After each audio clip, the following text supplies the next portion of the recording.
coach Josh McDaniels don't quite see eye to eye and everything, and I know you know what I'm talking about.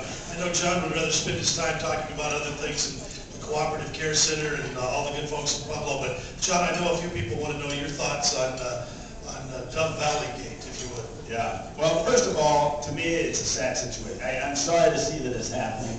I think that obviously with the move that Mr. Boland made with,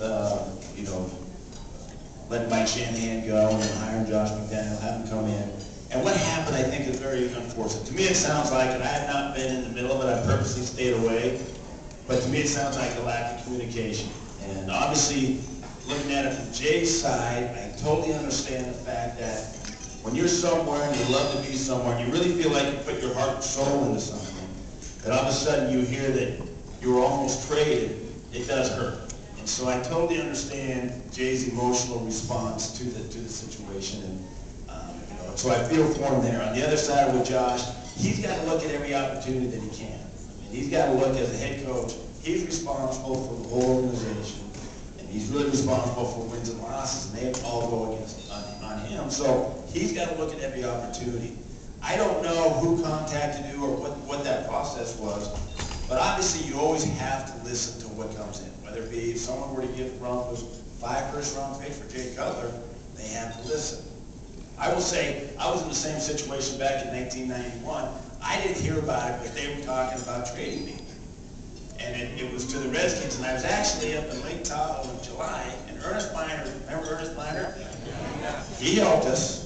You remember what he helped us doing? There we go. So I like Ernest Miner.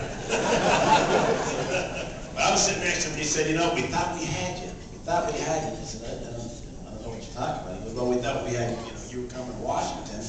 And I was fortunate in the fact that Mr. Boland bought the trade.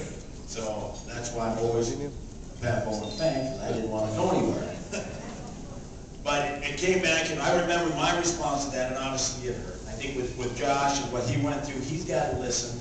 I hope in the long run that they can figure this out. And the reason I say this is because, number one, Jay Cutler is probably one of the most talented quarterbacks in the league. And he can throw, he can run, and he can win.